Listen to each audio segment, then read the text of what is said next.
Greetings. I'm Brother Judah from the Congregation of Israel, a representative of the NMP, the Nazarene Messianic Party. I'd like to welcome you all to What Is to Be Done. I'm your host today, and here on our podcast, we we deal with the investigation of geopolitical, historical, biblical, social, and other scientific content. We approach the Bible from a social political perspective. We argue that is the appropriate way to approach the Bible because the Bible deals with kingdoms, nations, societies, governments.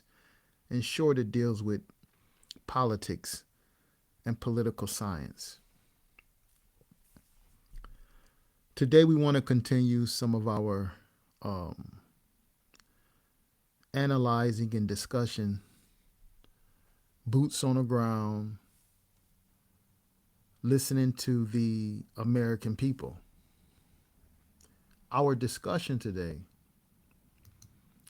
is, can Americans survive the assault of social murder? The American people are truly in a fight for life.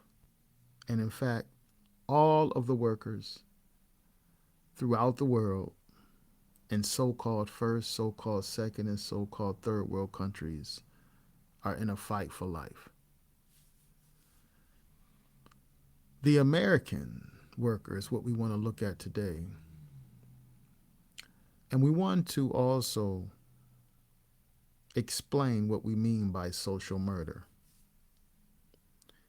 In a text, The Conditions of the Working Class in England by Friedrich Engels, he describes what he and other workers called social murder. So we're going to look at a video and hear the voices of some of the American people and then begin to address or describe what we understand as social murder, this unseen hand, coupled with the ignorance of the American people, many of us not knowing what is going on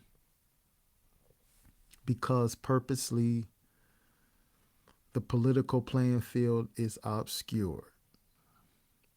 And so we have to be inquisitive, analytical, and we have to really learn and understand the nature, the very nature of the society which we live in and the dominant society and social economic mode of production that dominates the world, which we argue modern day is called capitalism. In antiquity, it was called feudalism, which is a primitive form of capitalism. It isn't as the industrial capitalist, but it is the primitive form of the exploitation of labor and the formation of capital. That is resources that accumulates more wealth. When we look into antiquity, we find other words like chrematistics, the art of making wealth. And this was tied, or arguably can be tied into mammonism. And so this problem have plagued humanity for many millennia. And it is destined to come to an end. And the participants who shall bring it to an end are those who will seek knowledge and understanding and seek the God of the Bible, not religious, not going into religion,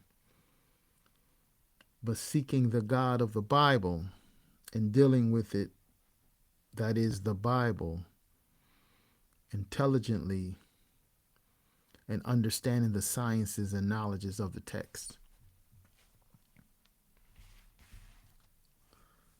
We're going to look at some of the testimonies and also learn through these testimonies that not only Black or Latino, but other ethnicities suffer.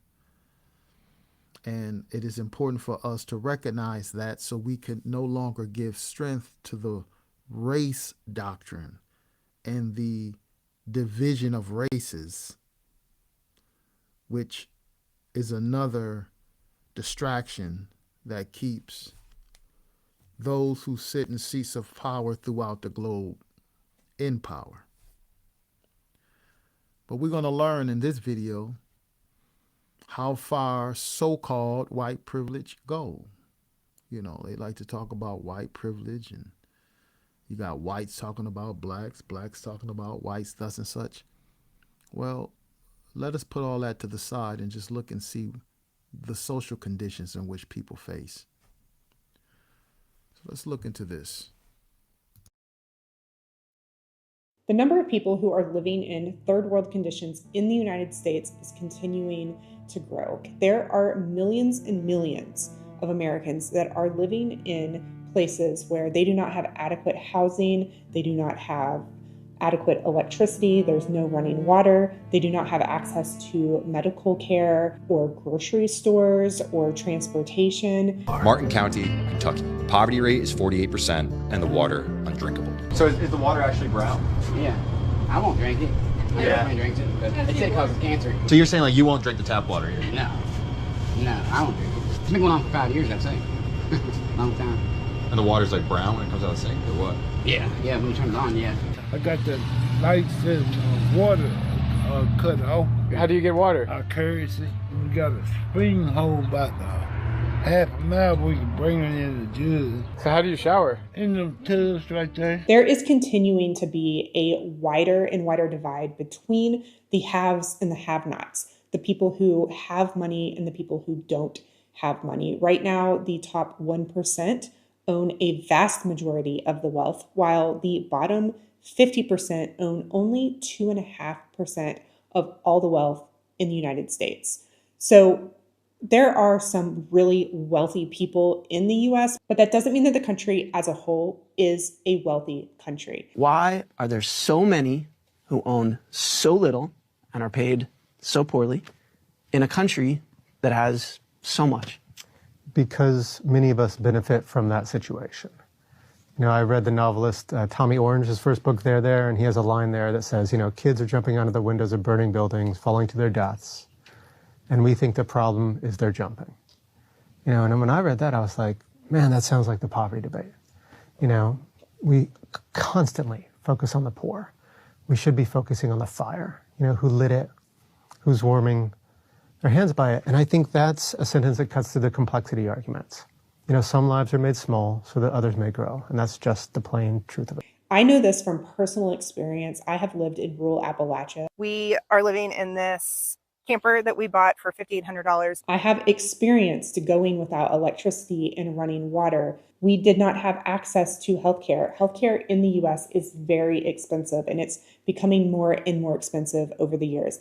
I was born in the 80s, and things have progressively been getting worse throughout my adult life, to the point where my family actually decided to leave the United States, and we are now living in a different country. So we have access to just our basic things. I lived in a third world country. All right. Here we have a Euro-Gentile sister, a elderly so-called African American, and we see they're discussing the conditions of their drinking water, the living conditions in which they face, and the poverty levels also describes another picture that is from this author. He argues that, well, it's like this. Many are in poverty because many benefit from it. And so when you have people in these conditions where they don't have proper sanitary conditions, and she mentioned healthcare, for example, quote unquote.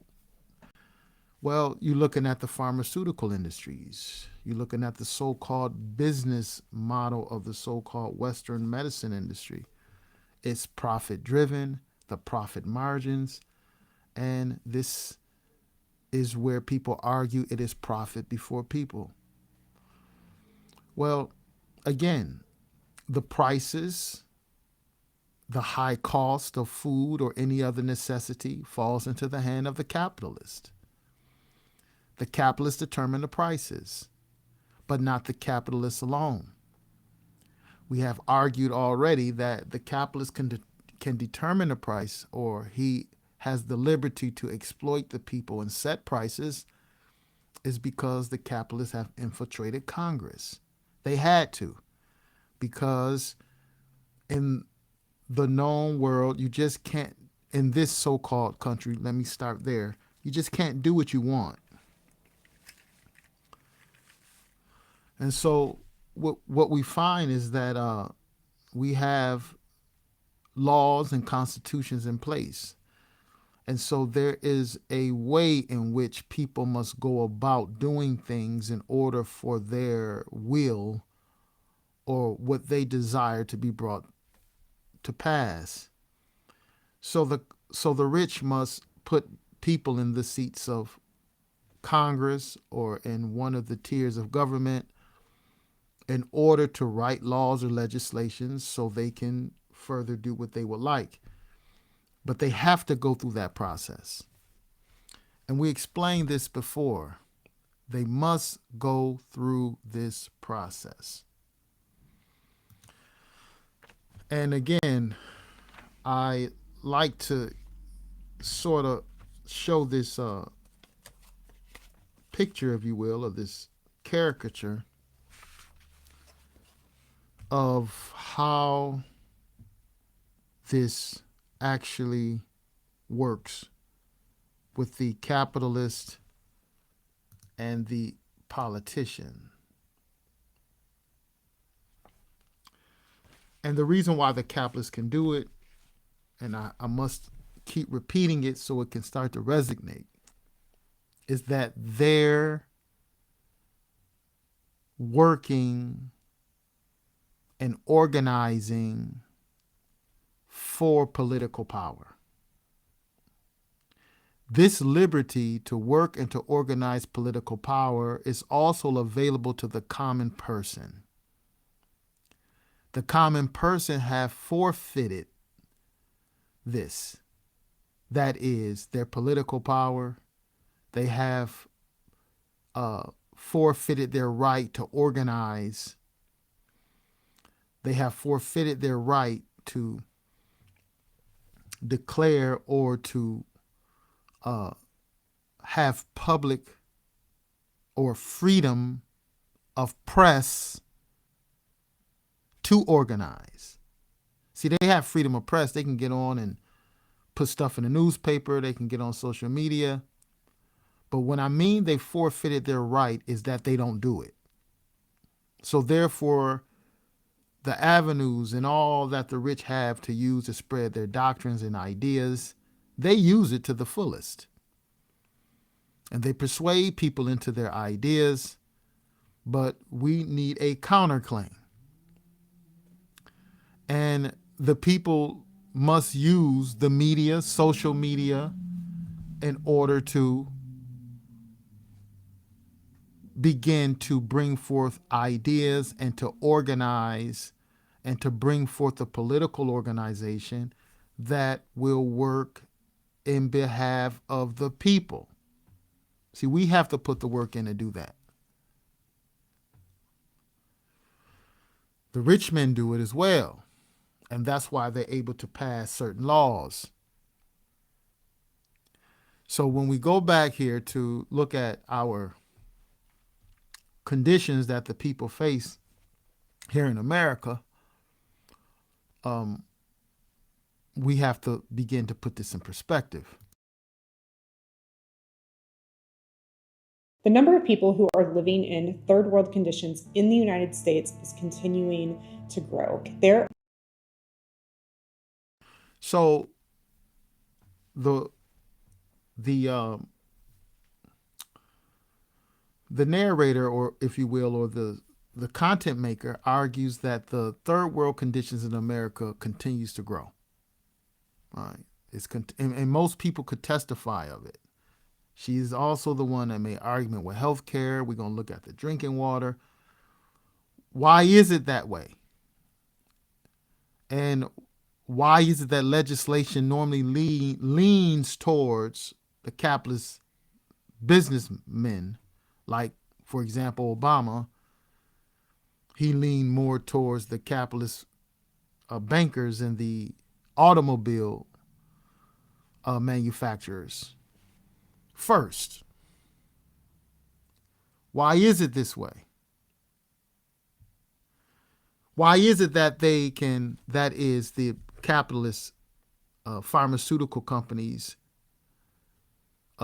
which are the true drug dealers, why is it that they can charge prices far above and beyond others throughout the world? It goes back to legislation, political power. Make no mistake, the rich put people in power because the common man isn't.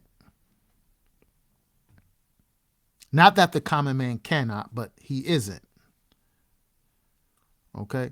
So we have this issue, this problem.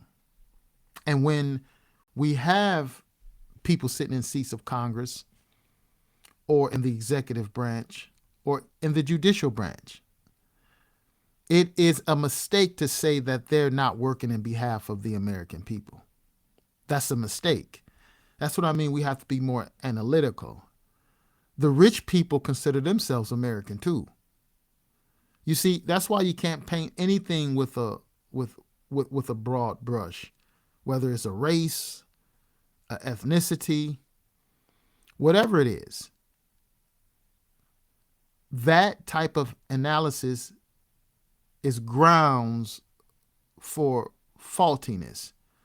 So yes, you have American people in whom the capitalist apologists who sit in seats of power, they work for their constituents, which are American people, but they're the higher echelon of the American people. In short, they are of the so-called higher financial class. So this is a class struggle. This is a class war. And one class have declared war on another class. And one class have created a condition, an assault against the working class, so-called lower class, an assault which leads to social murder. And that's what we're going to analyze. So the woman here is saying that the conditions have grown worse. All right.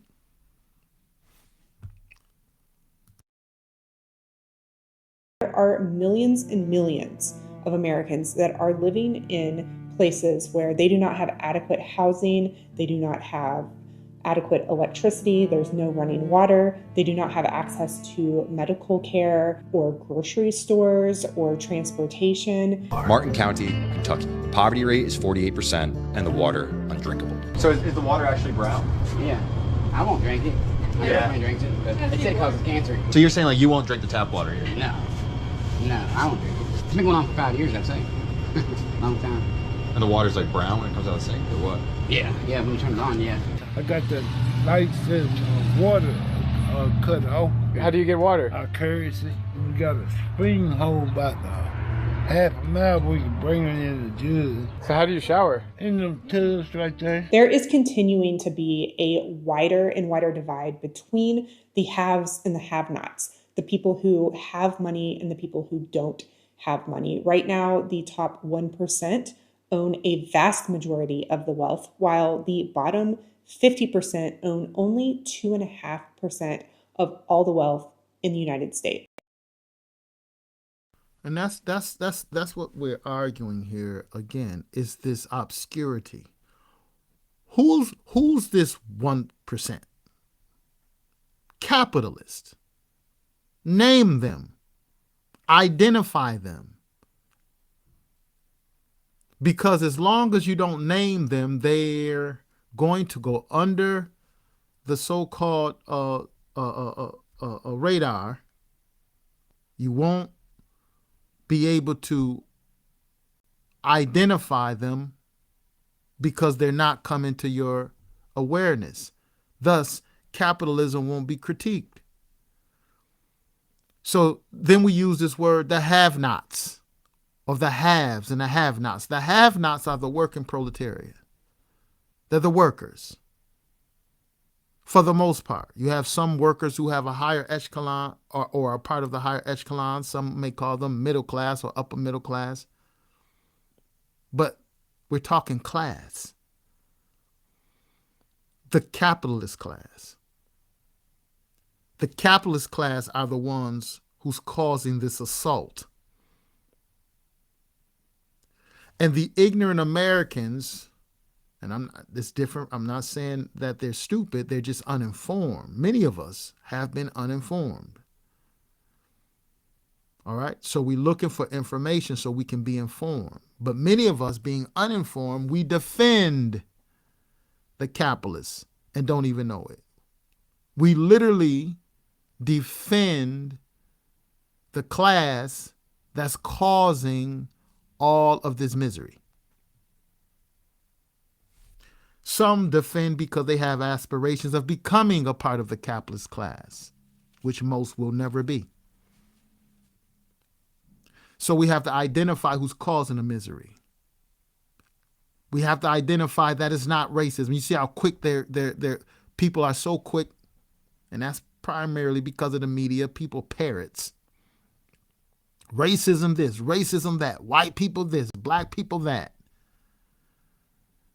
Count how many times you hear on social media anywhere else where they mention capital or capitalism. Count how many times. Very few. By no means is the word capitalism or capital used as 1%, the have-nots, white people this, white men that, black people this.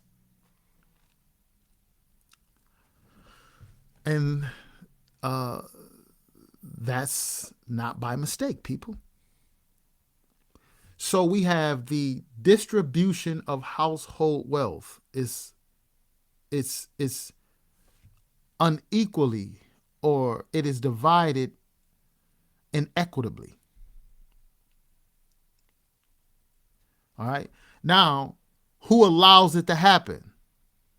We do, indirectly, because we're not resisting it or educating ourselves and organizing ourselves to resist it.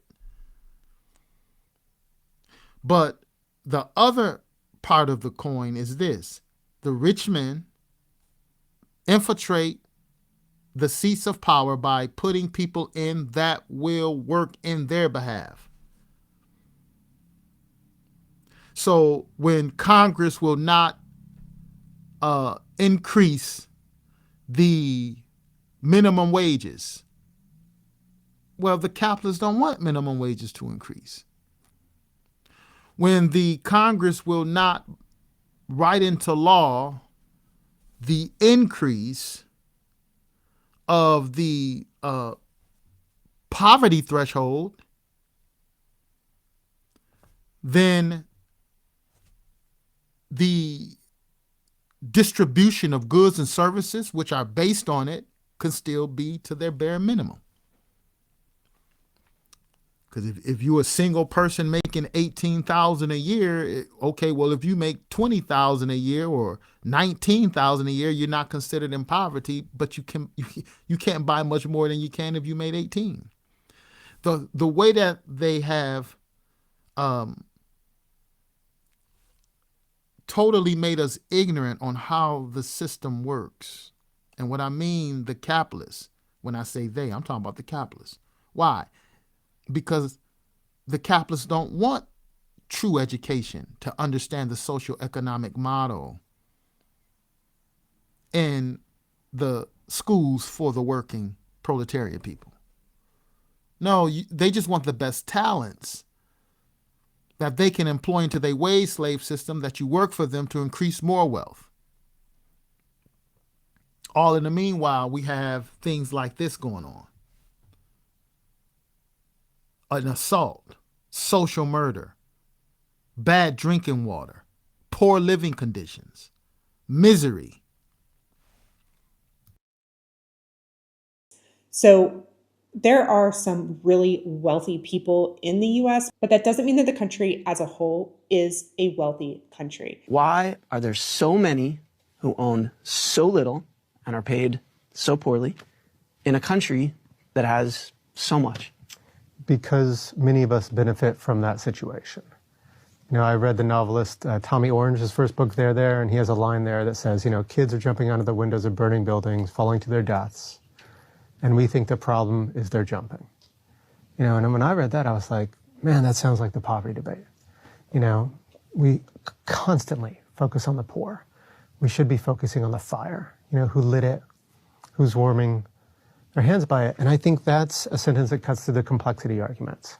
You know, some lives are made small so that others may grow. And that's just the plain truth of it. I know this from personal experience. I have lived in rural Appalachia. We are living in this camper that we bought for $5,800. I have experienced going without electricity and running water. We did not have access to healthcare. Healthcare in the US is very expensive, and it's becoming more and more expensive over the years. I was born in the 80s, and things have progressively been getting worse throughout my adult life, to the point where my family actually decided to leave the United States, and we are now living in a different country. So we have access to just our basic things. I lived in a third world country this last year. It was so dangerous, it was so scary. Oh my God, I woke up every single day being like, oh my God.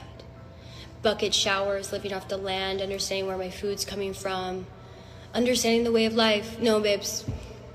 America is a third world country. America is a third world country. I've been back for 3 months. And my body is so inflamed. Anytime I walk into a grocery store, I don't even know what to pick because I know it's all toxic.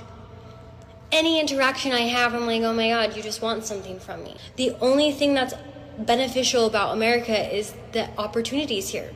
You have more opportunities here, but you have to give your soul for those opportunities. You don't experience life or balance, no. You have to give your soul to even experience a taste of those opportunities. Even if you live in the United States and you have never experienced a community that doesn't have access to these things, Americans have not traveled, even within their country, very much. They are very untraveled people. And so just because you haven't experienced this doesn't mean that it's not true. All right. So we're going to get more into some things, but as the young lady said, previous to this young woman here, she said America's a third world country. She come back to America. She have only been back for a few months, and she feel inflamed. What's in the grocery stores, she feel it's toxic. And the relationships that people have are opportunistic. What do you want from me? We have really created a condition of misery. And we have to find out what to do about this. And again, when we say that we approach the Bible from a socio-political perspective, the Bible have the answers, not religion now. I'm not talking about what you go into your assemblies on Saturdays or Sundays or Fridays or whatever. Again, I argue that they may read the Bible, they may be acquainted with passages, but it has been revealed many people just do not know what the Bible says. They do not know what it teaches. They don't know the narrative. They don't know the theme. And so you have a lot of false messengers that have run out into the world. And so this have caused people to blaspheme the God of the Bible. They have caused people to turn away from the Bible. But I'm telling you, for your own good, stop listening to what people say, all of us, and read and begin to read for yourself and to study it. Now, this condition of toxicity, this condition of opportunism, this is what's being described by our family here on these YouTube clips. So let's continue to look at this, and we got to give a description of social murder so you can understand what we're talking about further. There are absolutely people who live in the United States who are living in, trailers that are falling apart because they cannot afford anything else. I did a video recently on the ultra processed foods in the United States and how much additives and chemicals and just unhealthy ingredients that these big companies are adding to our food. And a lot of people push back and say, well, just don't eat that stuff. Why don't? All right. Yes, they're big companies, but you got to name them. They're capitalists. The capitalists. They're all the same. So whether you're going to the pharmaceutical industries or whether you're going into the agricultural industry, the manufacturers of so-called food, we're talking about the capitalist. And many of them are just tied in together. The same ones that manufacture the food that goes on the shelf, these are the same ones that manufacture old war chemicals, pesticides and herbicides. We have to identify them. We have to go and find the connections. Other than that, it's like we're boxing and fighting in the air. So the conditions of misery are explained in part. So she said the big companies, no, you have to identify them for what they are. They are the capitalists. That's what they are. That's what they promote is profit, the profit margin. And this is more important than the human resource. As long as the human resource manufactures more humans to be chewed up by the capitalist machine, it don't matter how you feel. Adding to our food, and a lot of people push back and say, well, just don't eat that stuff. A community that doesn't have access to these things. Americans have not traveled, even within their country, very much. They are very untraveled people. And so just because you haven't experienced this doesn't mean that it's not true. There are absolutely people who live in the United States who are living in, trailers that are falling apart because they cannot afford anything else. I did a video recently on the ultra processed foods in the United States and how much additives and chemicals and just unhealthy ingredients that these big companies are adding to our food. And a lot of people push back and say, well, just don't eat that stuff. I don't think that people understand that there are places in the United States, they are called food deserts. So there's no grocery store within an hour drive from these people's homes. So they would have to drive over an hour to get to a grocery store. And so there's usually little convenience stores, maybe like a Dollar General, a gas station in these communities where they're having to source all of their food, except for, some of the food that they might grow in their yard or, some supplemental stuff. But they're getting the vast majority of their food from, these dollar marts. And what do they have there? Like chips and soda and canned food, just not very healthy options. Certainly like no produce. Everything is shelf stable. Poverty is expensive. And that's something else that I don't know how to explain to you if you haven't seen it or lived it firsthand.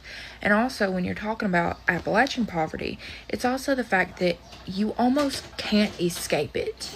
If you're born into that, there's almost no way out. You're just stuck in the mountains.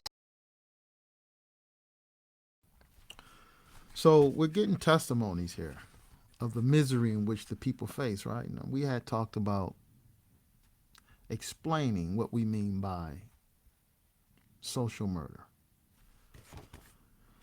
Now, first and foremost, we have to recognize that we are the people. And we have a common enemy, whether you're white, black, Asian, Latino.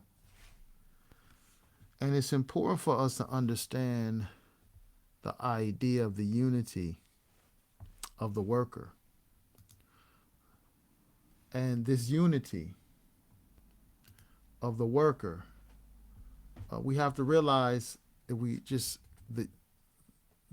the picture to our right, where we're not arguing black power nor white power, but we have the picture that was drawn, old labor picture. We have white and blacks at one another's collar while the capitalist is sitting aloof behind the scene. One thing that the capitalist dreads is for the unity of the races to come together and overthrow their seat of power. This is something that the capitalists, they dread very much. And until that time, there's going to be no path to liberation.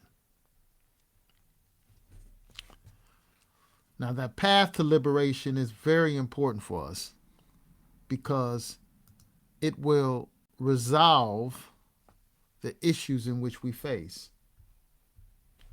The Bible calls it salvation.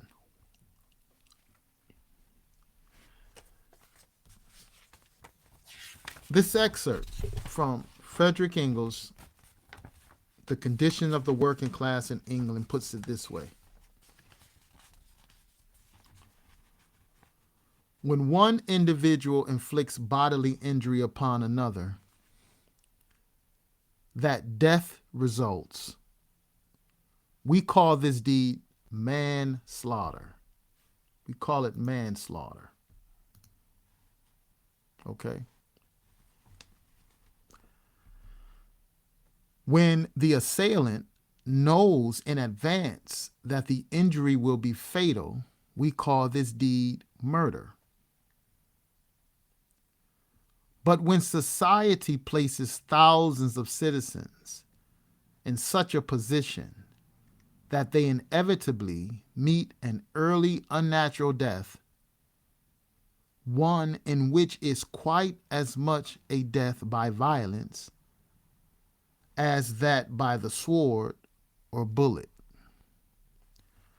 When society deprives thousands of the necessities or necessaries of life and places them under conditions in which they cannot live, and forces them through the strong arm of the law to remain in such conditions until that death ensues, which is the inevitable consequence, knows that these thousands of victims must perish, and yet permits these conditions to remain, its deed is murder. Murder. When the society placed thousands of citizens in such a position that thousands and millions pine away in suffering and misery and death, this condition which allows an untimely death to ensue, this is murder.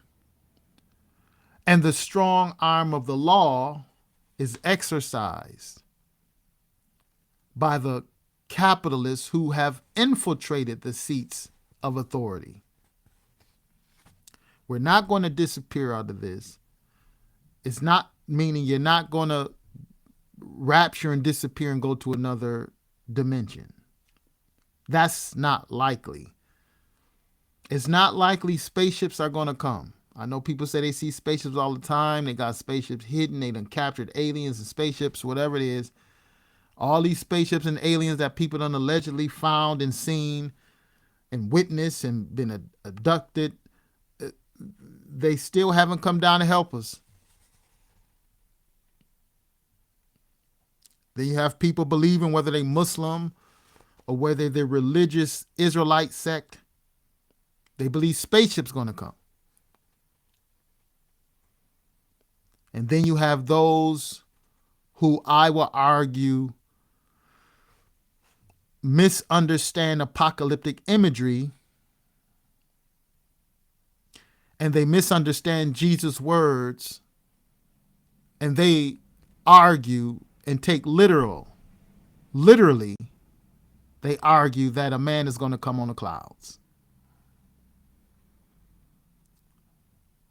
When arguably 2,000 years ago, people who listened to Jesus of Nazareth and his teachings, they didn't imagine no literal man coming on the clouds. They didn't imagine a big golden city coming out of the clouds named New Jerusalem. His Hebrew Jewish audience understood the apocalyptic imagery and he explained it, but if they had searched the scriptures, they would also have been aware of the language. Okay, so they wasn't looking for this golden city to descend, just like they wasn't looking for a beast with 7 heads and 10 horns to come up out of the deep or out of the abyss. So you have westernized teachers, instructors, good intentions, but false as a $3 bill. That's why some say hell is paved with good intentions. But they're teaching false teachings, causing people to have false hopes, and they're waiting. But the messianic concept of the Hebrew Bible is that the God of the Bible strengthens the human being to perform the work of salvation. That's why Jesus said, the works that I do, you will do even greater. He is the head of the body, not in rank as we're so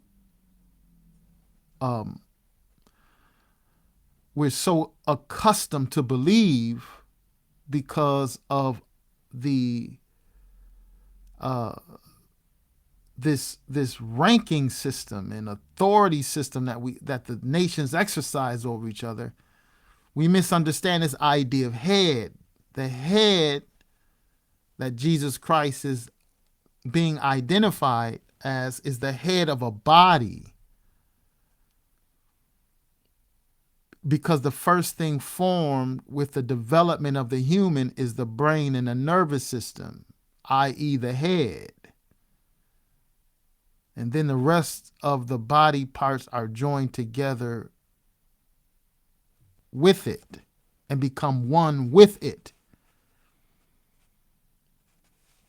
And that unity makes the Son of God, which is the Messiah, but it is a body of people. And the concept, again, is used with the temple. Jesus Christ is the cornerstone, but by no means do he make up the entire temple. It's incomplete until you have more of the foundation and the building blocks to make one complete temple. The messianic hope and the messianic concept is based on organization of a disciplined people to fulfill the will of God to remove evil out of the earth. People say, well, the problem is sin. Yes, the problem is sin. We're reading about it. When a society places thousands of citizens in a position that they inevitably meet a unnatural death, that's sinful. When you have profit motive and a profit margin that you want to reach no matter who you poison, no matter how much engineers create addictive substances from morphine to addictive substances in food that inevitably cause the deterioration of the human is a sin. Exploitation of labor is a sin. Feudalism is a sin. Capitalism is a sin. Mammonism is a sin. Crematistics is a sin. It is contrary to the law of God. Egalitarianism is righteousness.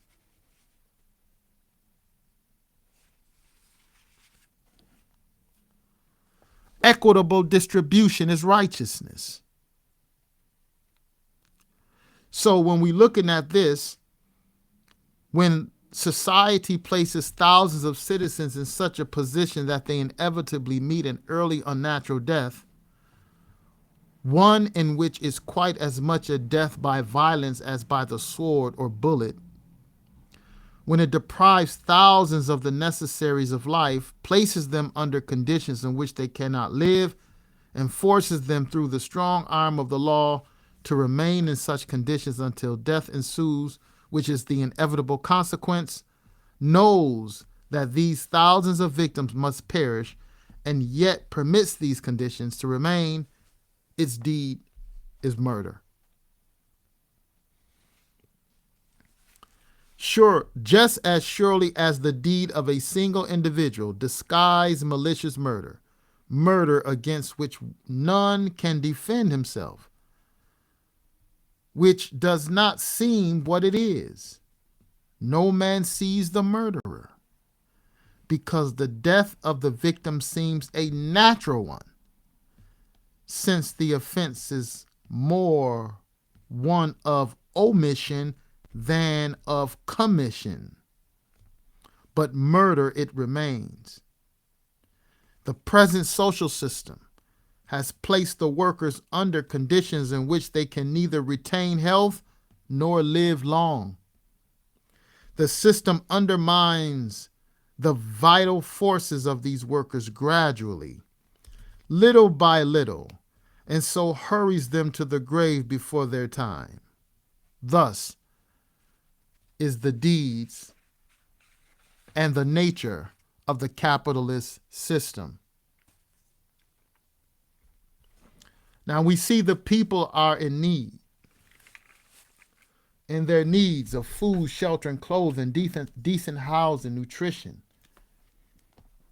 decent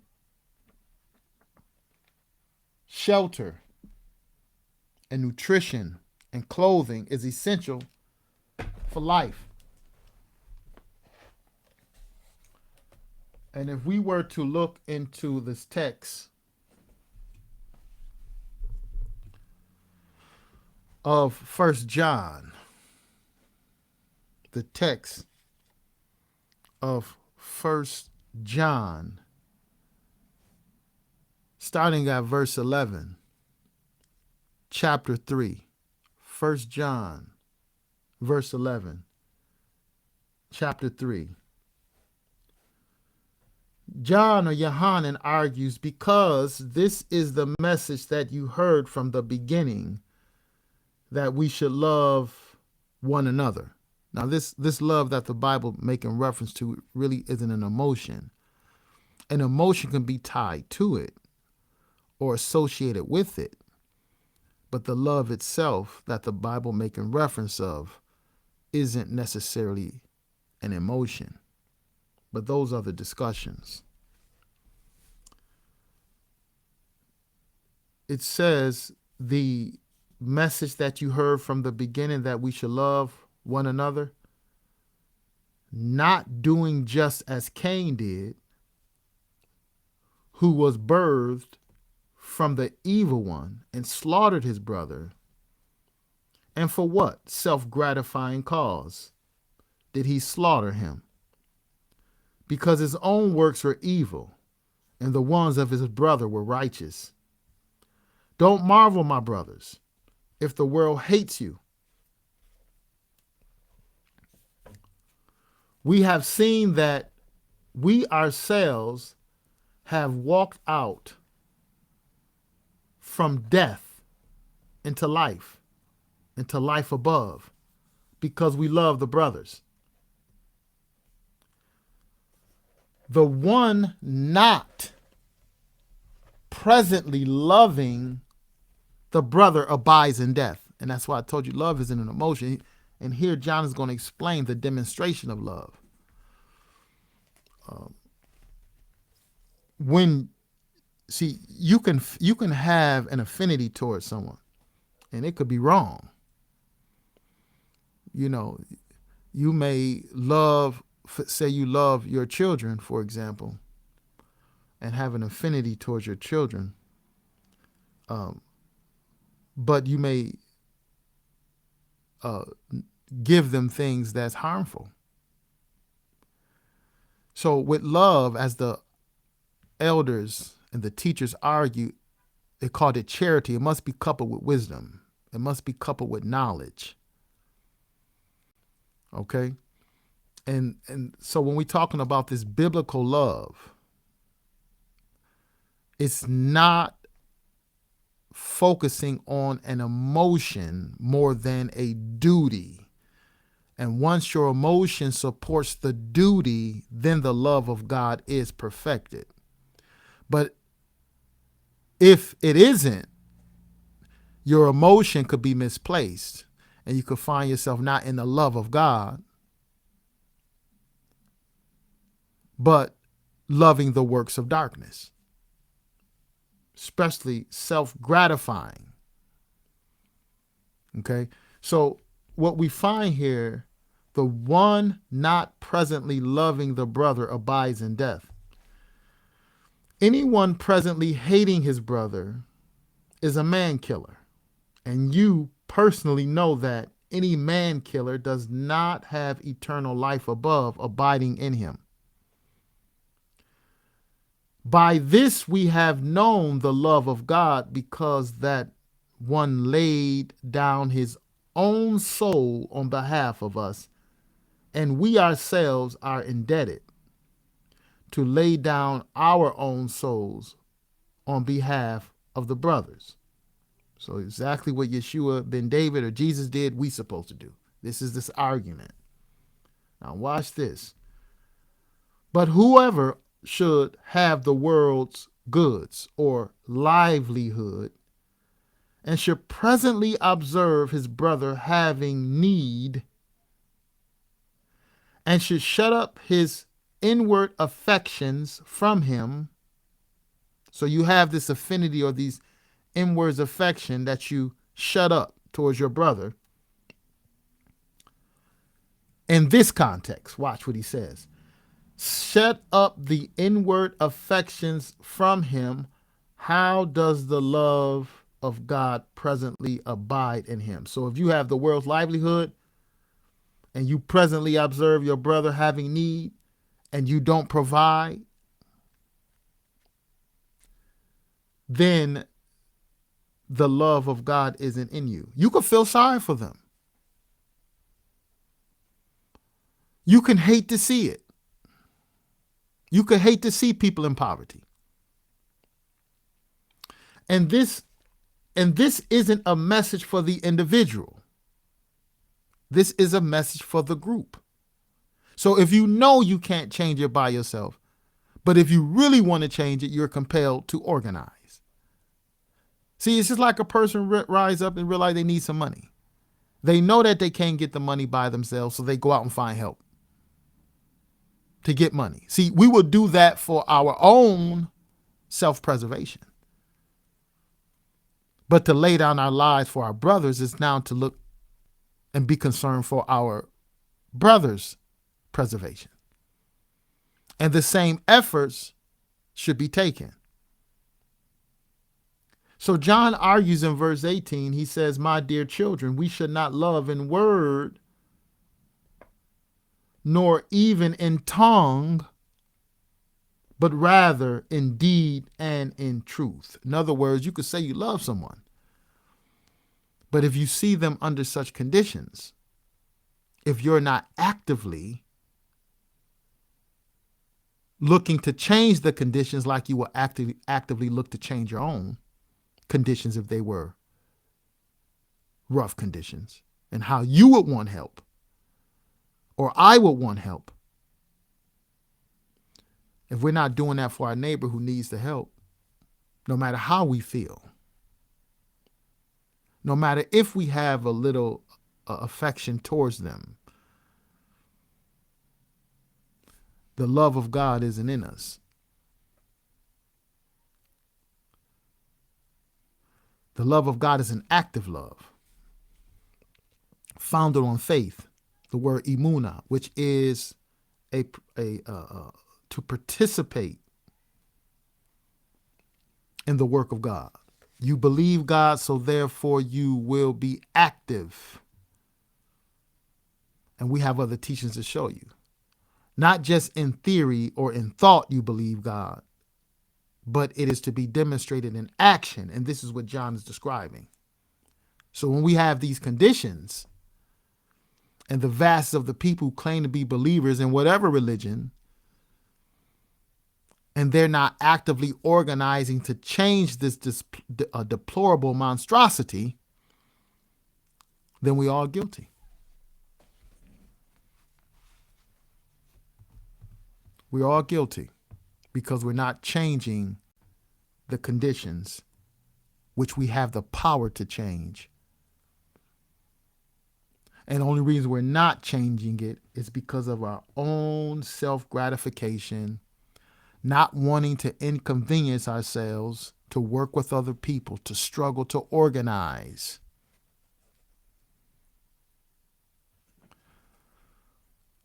And let me say this. Those of us who benefit from wages that's halfway decent, or get overtime pay, or get days off, or workers' rights, that didn't come along with the capitalist package. The people fought for that. And they joined and realized in order to get out of these conditions, we must work together. And this is what the Bible is calling for. A unity, a body of people that will bring justice into the world.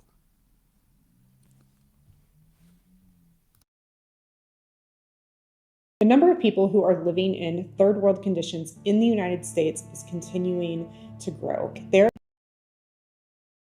So we have looked at the conditions. We're going to look at a couple more just briefly before we close. And we're witnessing the conditions in which the people face, and as they face these conditions, very few people are organizing to change these conditions. So let us check this out a little bit, get more of a testimony before we close, and hopefully we can make the right decision. But it's going to take education, it's going to take learning. If you're interested, check the website out, inquire, reach out. That's if the people have the courage to do something about the conditions in which we face. And that is an actual reality of stuff that is going on, whether or not we want to believe it. I know people firsthand who this has happened to. The highest growing demographic of homeless people in the United States are senior citizens. They are people who can no longer afford their home. Maybe they already own their home, but property taxes have increased so much that they cannot afford it. Maybe somebody's spouse has died and they can no longer afford to pay for their home after their spouse has passed away. Oftentimes, these people have worked their entire lives to pay into the Social Security system and are not getting enough money on Social Security to be able to pay their living expenses. You can't really live on $1,200 to $2,000 a month. If you're a single elderly person in the United States, it's really, really hard. So these people are having to make the choice to move into their cars and become homeless. I work 68 hours a week, 6 days a week. What's your shift from every day? 5 to 5, 5 a.m. to 5 in the evening. Working in coal mines, even if it's underground or on top of the ground, it's hard work. And you go out 10, 12 hours a day. If you go underground, you don't see daylight until the end of your shift. It's not an easy job. A lot of people don't understand it. If it wasn't for coal mines, a lot of these people around here would be starving to death. They wouldn't have electricity. They wouldn't have heat. And with people out here, everybody thinks we're just dumb country folk. But actually, a lot of us out here are smarter than a lot of people give us credit for. We work hard. We support our families. Shame on you, and shame on me, and shame on each and every one of us who haven't rattled the windows of these buildings with cries of outrage at a government that thinks their office furniture is worthy of $40,000 a year and families and children aren't. The current poverty guidelines are ridiculously out of touch. I have 2 jobs and a bachelor's degree, and I struggle to make ends meet. The federal poverty guidelines say that I'm not poor, but I cashed in a jar full of change the other night so my daughter could attend a high school band competition with her bands.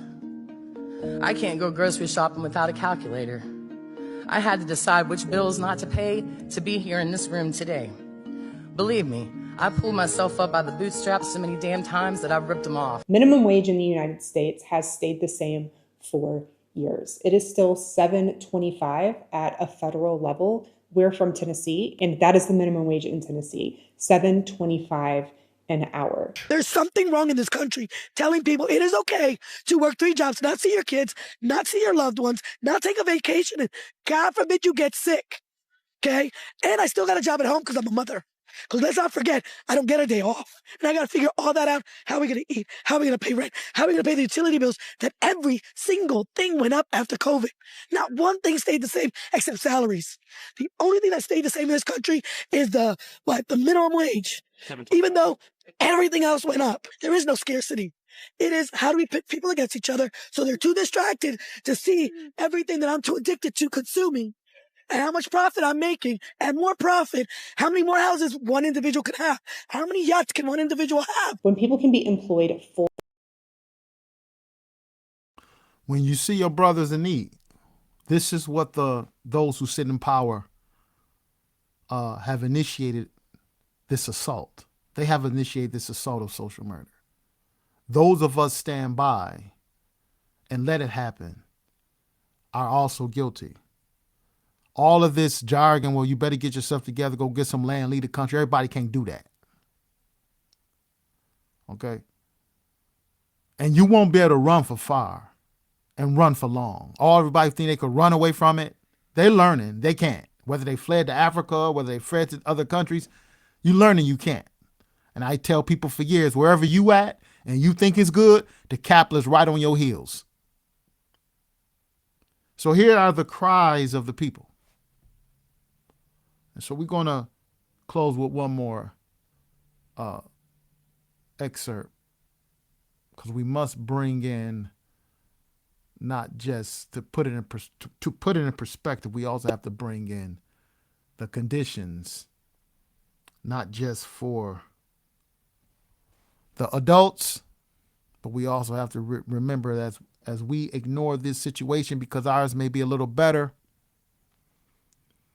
Number one, we can't say the love of God is in us.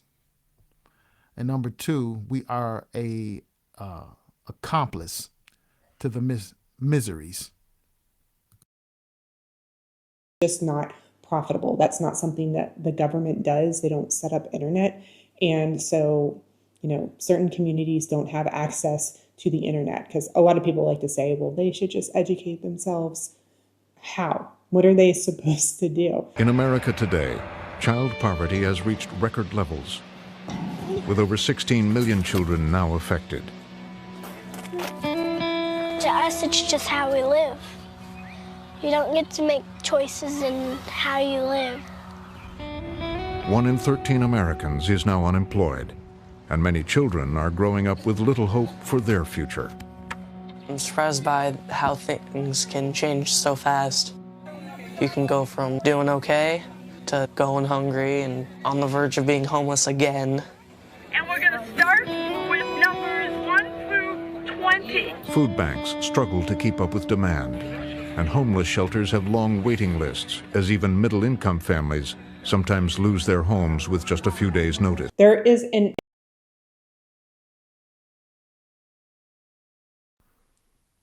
homelessness, misery, while record profits are being made. So for today's session, we're going to close it out. Just remember that is work that needs to be done and that the people must unite. And we arguing that they must unite how the Bible have taught us to. And everyone who have taken the time to listen to our discussions, we encourage you to approach the Bible from a socio-political perspective and study it. And if you want to inquire about our study groups, we encourage you to do so. But again, we're looking for people who are willing to make a change, and they have grown weary and they're tired of the conditions in which people face on this earth today. So I'm Brother Judah.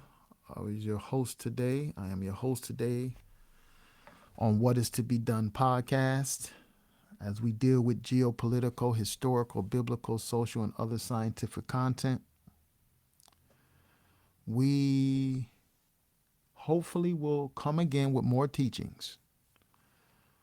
And we encourage all of those who are sincerely searching, continue to do so, and may the Almighty bless the understanding of all those who are sincerely searching. And as always, I like to add, all those who have an ear, let them hear.